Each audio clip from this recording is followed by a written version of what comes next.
우리 그리스도인들은요, 매주 세상을 향한 한 걸음을 디디게 됩니다.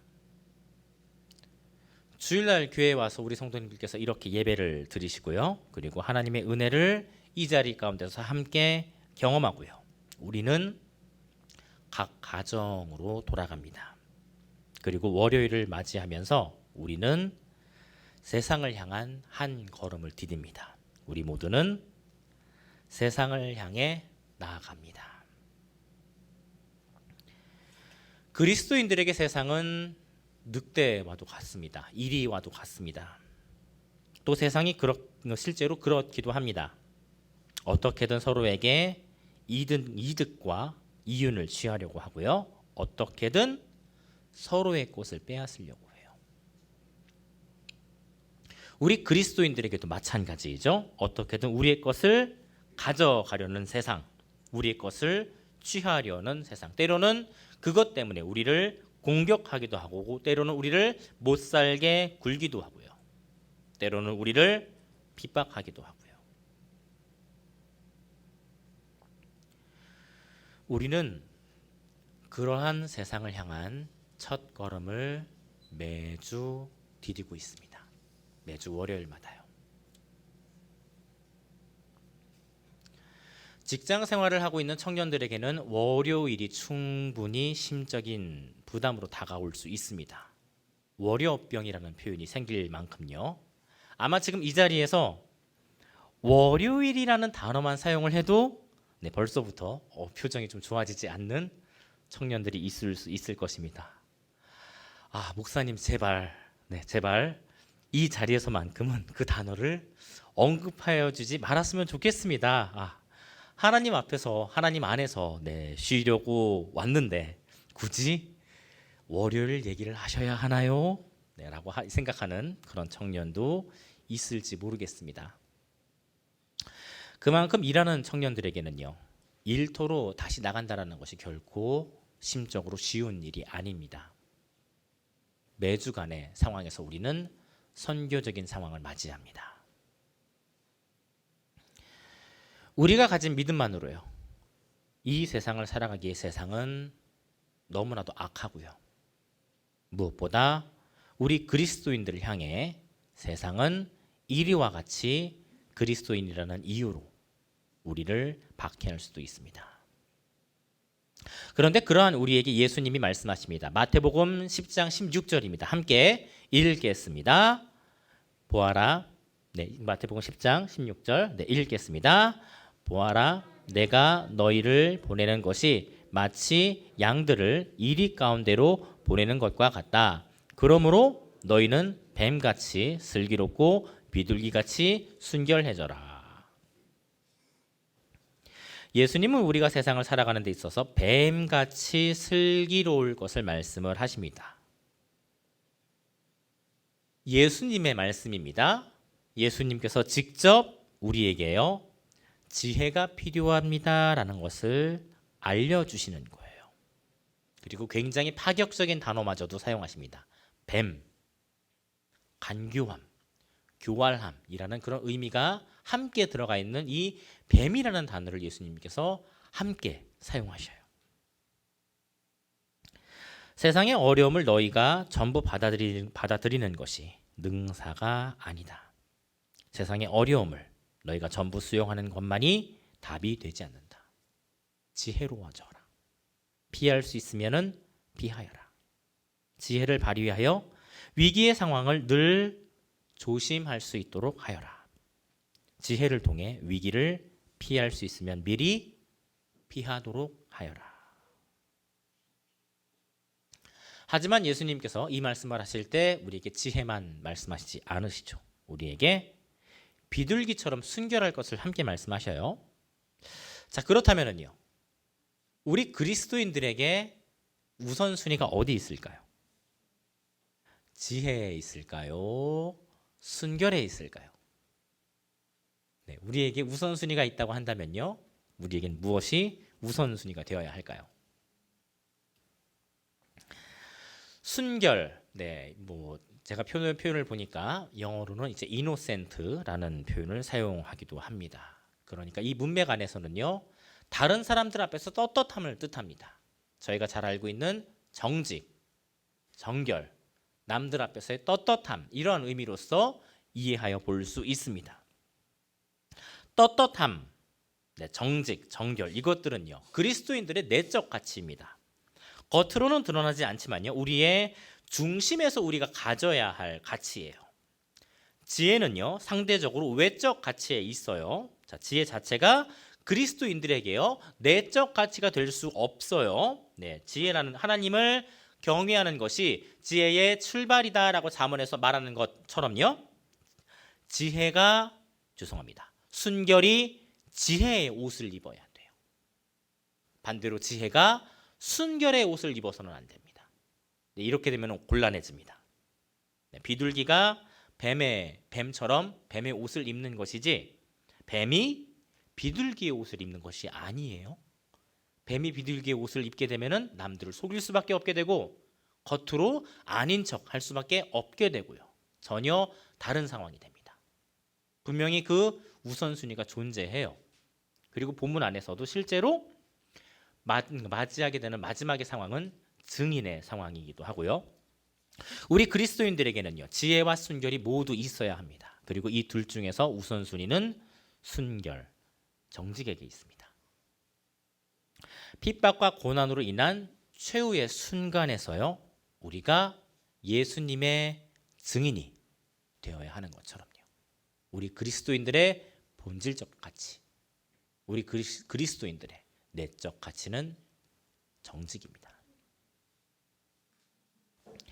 우리는 세상을 살아가면서요, 굳이 우리가 감당하지 말아야 할 것들에 대해서는 지혜롭게 피해갈 줄도 알아야 합니다. 그런데 때로는 우리가 그렇게 피해가기 어려운 상황이 생길 수도 있어요.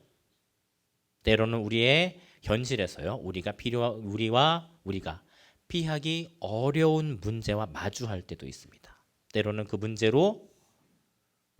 문제가요, 우리 그리스도인들에게 하나의 시험으로 작용할 수도 있습니다.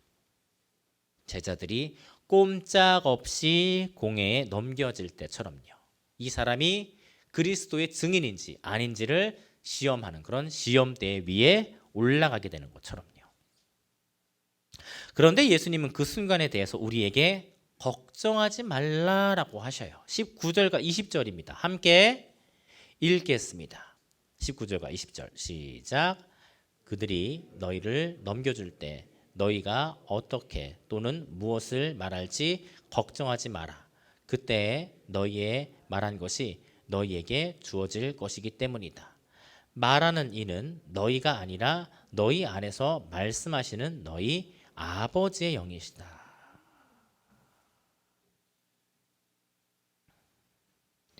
19절과 20절의 제자들은요, 유대인과 이방인들에게 증인으로 잡혀간 상황입니다.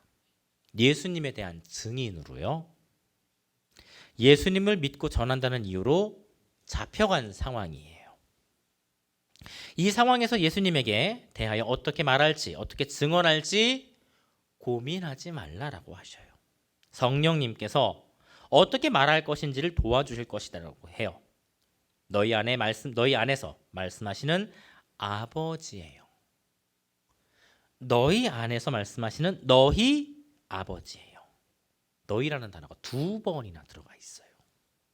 예수님께서는요, 20절에서 단호하게요, 제자들과 아버지와의 관계를 언급하셔요. 너희 아버지, 우리 아버지, 우리 아버지예요.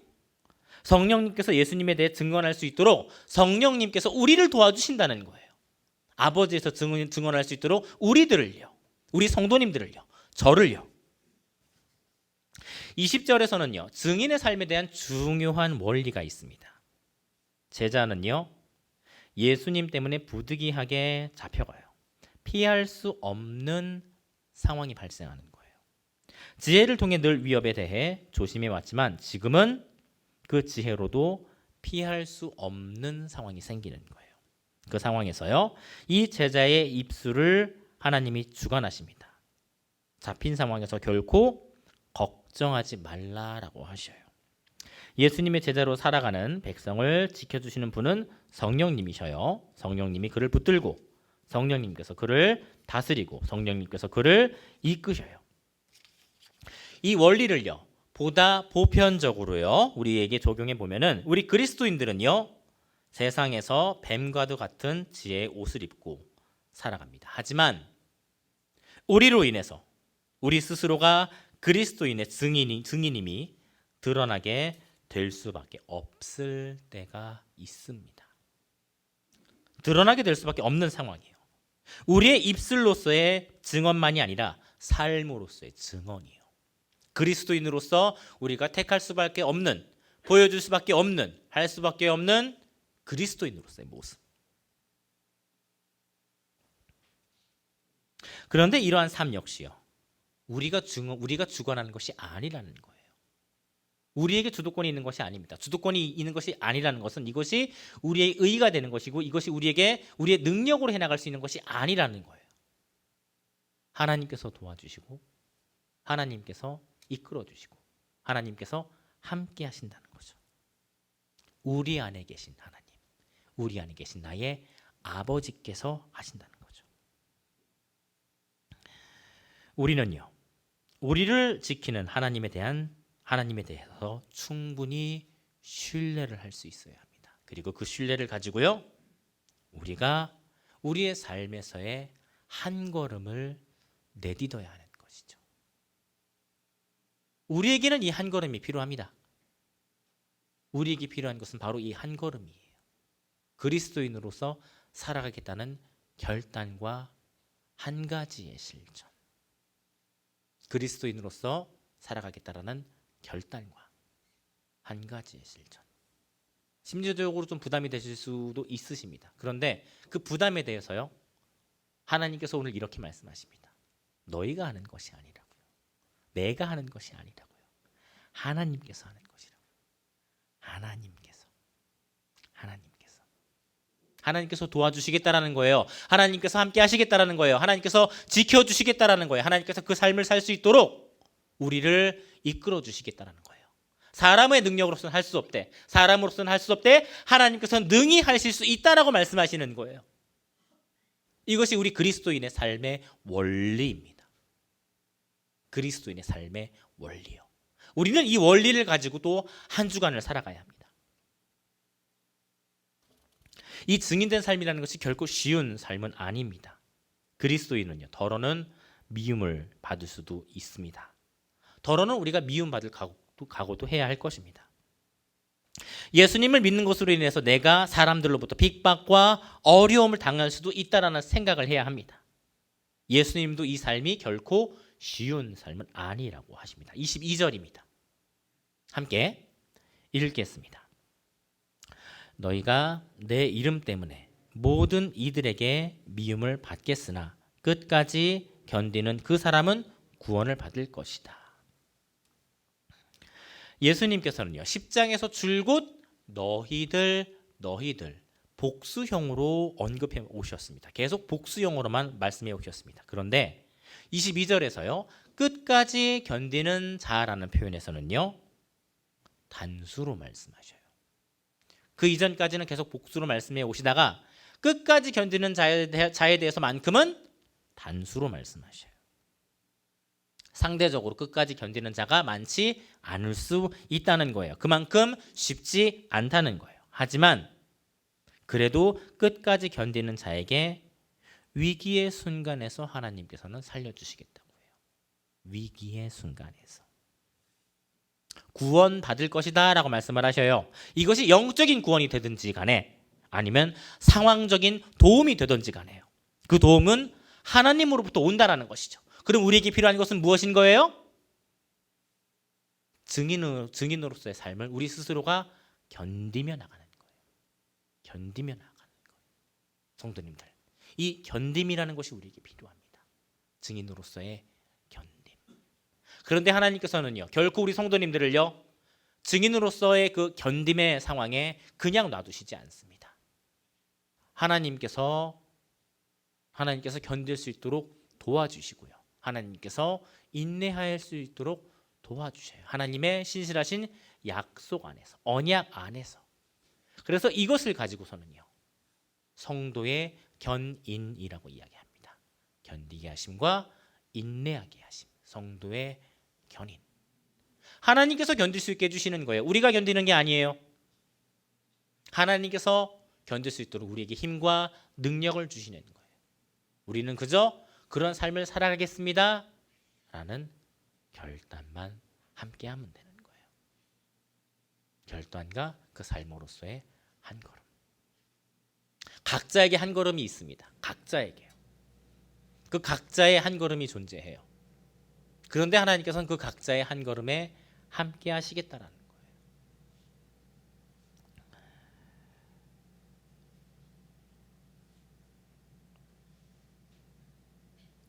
우리에게는 이 용기가 함께 있어야 할 것입니다.